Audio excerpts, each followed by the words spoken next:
Alhamdulillah wa salatu wassalamu ala Rasulillah. In these blessed 10 nights and 10 days of Ramadan, the last of the opportunity that we had, we have a great reward from Allah subhanahu wa ta'ala coming up. And that is the Eid. The Eid is an ibadah. In Islam, our celebrations are a part of the Sharia. They're part of what is dictated in the Quran and the Sunnah of Al-Mustafa alayhi salatu wasalam. And everything that has a ibadah has its rules and regulations with it. So that's why we need to learn the Sunan. We need to learn how our Prophet sallallahu alaihi wasallam used to celebrate the Eid, how he used to go. We know a lot of people talk about wearing new clothes, but Eid is a lot more than that. It's a spiritual celebration. This is a gift from Allah subhanahu wa ta'ala after that month-long ibadah. So it's not a time to disobey Allah subhanahu wa ta'ala, rather it's a time to thank Allah.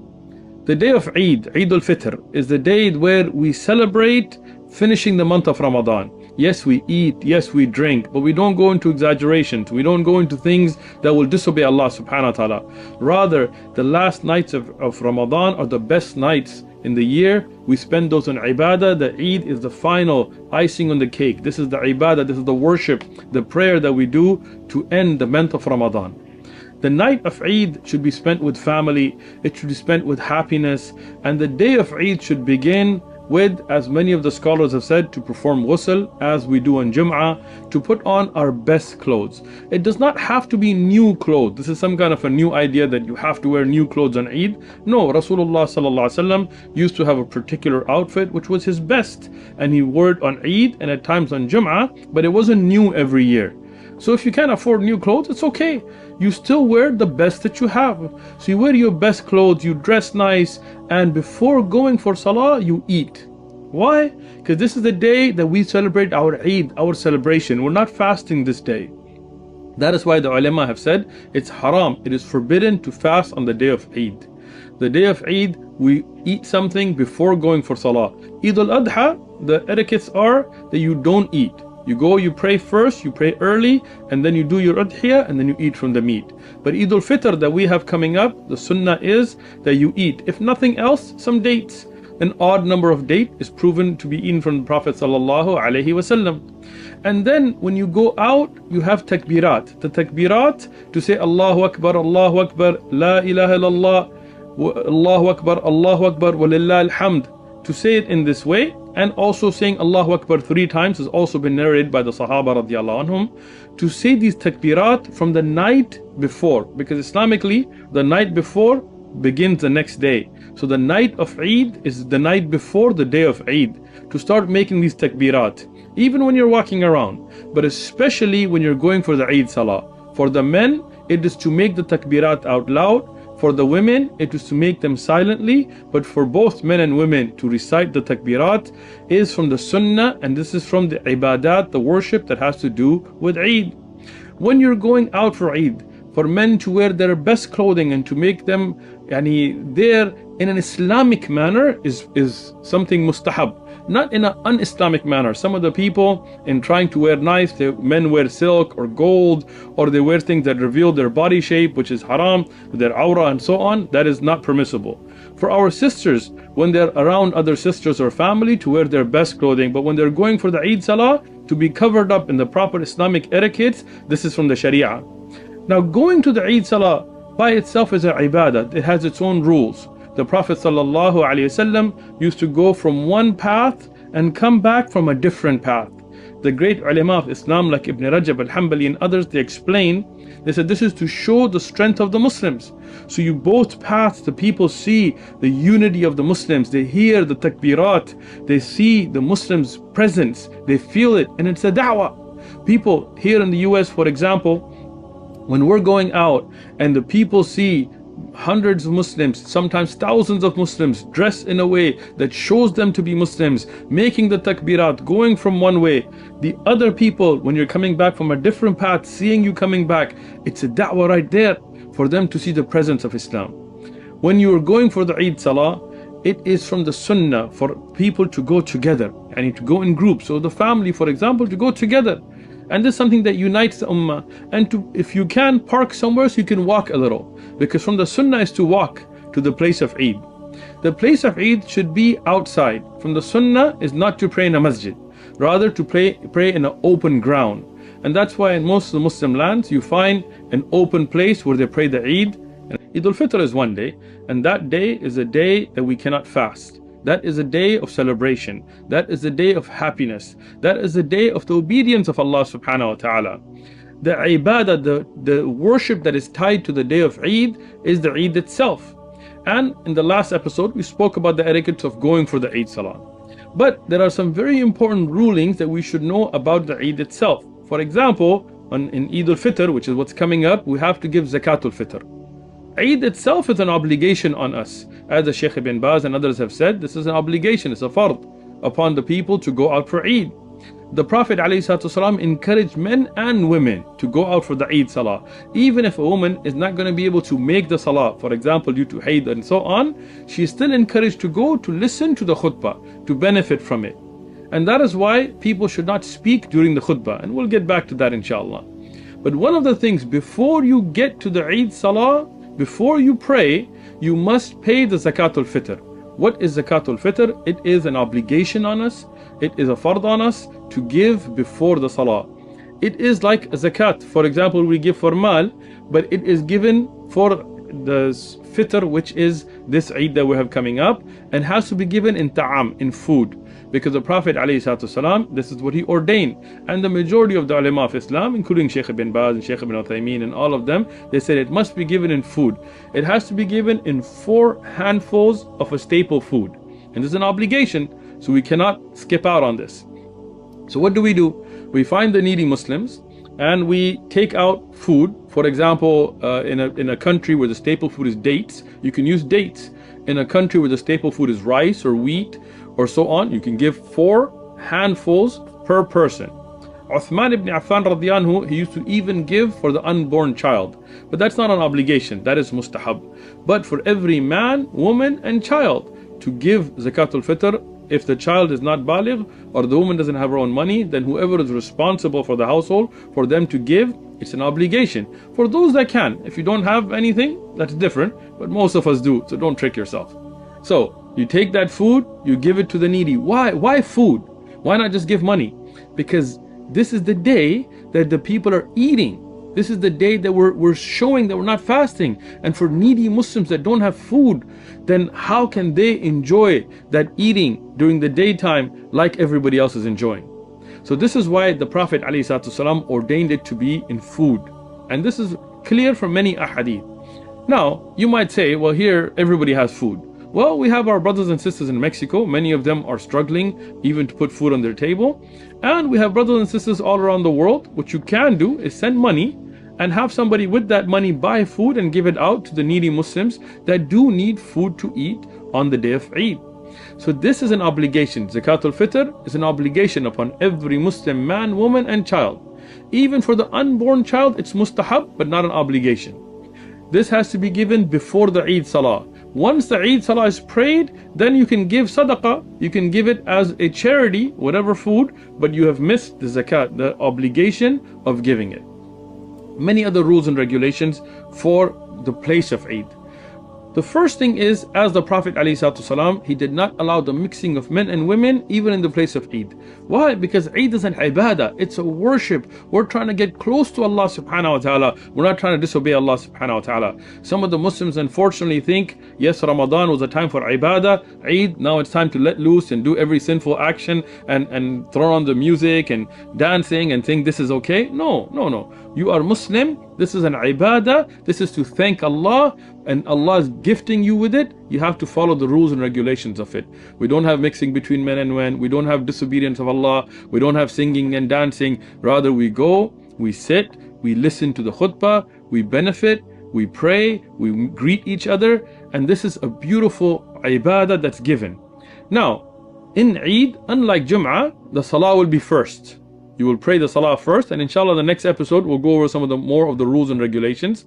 But it's very important to understand that the khutbah is a part of the ibadah, it's a part of the worship of that day. So it's not okay for you to be greeting each other and talking during the khutbah. Rather, this is a part of the worship, and even if you are unable to pray, you should still go out to listen to the khutbah. This shows the unity of the Muslim ummah. It brings all of us together to listen to the message that ends our beautiful month of Ramadan and its worship. Now, Eid has many other beautiful rulings. When you're going for the Eid Salah, as we have mentioned in the previous episodes, it's from the Sunnah to wear your best clothes. It's from the Sunnah to make your takbirat. You'll be saying Allahu Akbar, Wallahu Akbar, La ilaha illallah, Allahu Akbar, Allahu Akbar, Walillah alhamd. And in accordance to those wording has been mentioned in different ahadith and so on, you'll be making those takbirat. If you add other words of takbirat here, nothing wrong with that either. As you're going to be going from a different path, you're going to be coming back from a different path. When you get to the place of Eid, it is not from the Sunnah to start making nawafil there. Rather, it's from the Sunnah to go sit down. Unless the Eid is being prayed in a masjid, then you have to make your rak'atayn, your 2 rak'ah for the masjid. But if it's being prayed outside, then this is not a masjid. And that is the Sunnah, to pray it outside. You just go sit down, and when the khatib comes, you start the takbirat. The khatib will begin first with the salah. Unlike Jum'ah, where you have the khutbah and then the salah, in the Eid, there will be the salah, then the khutbah. There is no adhan and no iqamah for Eid. There is no adhan, no iqamah. When the imam comes and he begins, you just get up and start. When the imam comes, he will make rak'atayn. He will make 2 rak'at, 2 units of prayer. In the first one, he will make the takbir and then make 6 additional takbirat. Now, there is some khilaf of madahib and things, but what we see from the most authentic of narrations is this. You make the first takbir, which is what you do regularly in salah. The imam will make 6 additional takbirat. With each one, you will say Allahu Akbar and raise the hands. So you begin Allahu Akbar, then 6 more times with the imam. You say Allahu Akbar, raising the hands every time and bringing them back to the folded position in the middle. When you're done with the 7 takbirat, one was a takbirat al-ihram and 6 additional, then the imam will recite al-Fatiha, and then he will recite something from the Quran. Different narrations have mentioned Surah Al-Ala and then Ghashiyah and so on to be recited in the salah, but anything from the Quran can be recited there. After that, the imam will go into ruku' and get up from ruku' as regularly done in salah, in sujood and so on. When the imam gets up for the second rak'ah, he will say a takbir to get up, and he will mention 5 additional takbirat. So the takbir to get up, that's a regular, and then 5 additional takbirat, raising the hands every time, and then folding them in the middle, and then raising them, saying Allahu Akbar every time. And you as followers, you will also raise the hands and say Allahu Akbar every time with the imam. And this is something very important. As we know from the hadith of Rasulullah sallallahu alaihi wasallam, that is Hasan, that is a reliable narration, when you make that raf'ah, you get 1 reward per finger. So 10 rewards per takbir when you're raising the hands, right? So we don't want to lose out on this reward. First rak'ah, it'll be a total of 7. The second rak'ah, it'll be a total of 5. And then after that, the imam will recite al-Fatiha and Surah Al-Ghashiyah or something else from the Quran. And then they will finish the salah as any other salah. But very important, when the imam finishes, he will get up and he will address the people. Now this is the Eid khutbah. This is the important aspect of that day, is to hear that message. And it is so important that the Prophet ﷺ ordered the Muslims to go out. Even the women who could not, due to hayd or so on, pray, were still ordered to go out just to listen to the khutbah. So it's very important to listen. It is not permissible, it is not acceptable for people to start hugging and giving the Eid greetings during the khutbah. No, in the khutbah you sit and you listen. Once the khutbah is over, and as in accordance to the tashbih of Jum'ah, there will be 2 khutbahs. The imam will sit and get up and he'll give the second khutbah. When the khutbah is over, then after that to greet each other, there's nothing wrong with that. As the Sahaba radiallahu anhum, they used to greet each other with taqabbal Allah minna wa minkum, Allah accept from us and you, to say something like this, or to even say Eid Sa'id, have a happy Eid or so on. Nothing wrong with that, but that is after the khutbah. Now when you greet after the khutbah, to greet your family, for men to greet other men, for women to greet other women, nothing wrong with that. But we don't go and start crossing lines and greeting non-mihrams and starting to have conversations. And no, you have to follow the rules of Islam in the place of Eid. Eid is not a place for us to party. It's not a place for you to show off your new car or turn on your music or show off your new shoes. No, you should dress nice in your best clothing, but not in a way to show off to others, rather in a way to show the ta'adim, the greatness of that day. The day of Eid and the Salah of Eid, this is an ibadah. When you're done with this, to go back to your families and to sit together and to visit your friends and visit your families and have a community environment is something that is mustahab. It's something that we see in the Prophet ﷺ and the way of the Sahaba radiyallahu anhum. my respected brothers and sisters, especially for those of you that have families, this is the day you should make it into a big deal. Why? Because our children, when they're being raised here, teenagers and young children, they can't celebrate Christmas, they can't celebrate Hanukkah, they can't celebrate Easter, they can't celebrate this, they can't celebrate Halloween and all these things that are based on shirk. Yes, but this is a day that not only can they celebrate, but they should celebrate, and it should be a day of joyfulness for us. It should not be a day of stress. Oh, my clothes don't look as good as the other person's clothes. Forget all that. Be happy. Allah blessed you with the month of Ramadan. Allah blessed you with this day of Eid. Enjoy. Many people, they passed away, they didn't make it to this Eid. You're with your family, you're not in a jail cell, you're not in a hospital. This is the day for you to be happy and enjoy with your family. This is a day we eat, we celebrate, we enjoy within the rules of Islam. But at the same time, my brothers and sisters in Islam, especially this Eid, don't forget your brothers and sisters in Gaza. Don't forget your brothers and sisters in China. Don't forget your brothers and sisters in Kashmir and all over India that are going through hardships and discrimination and being murdered and so on. So don't forget them either.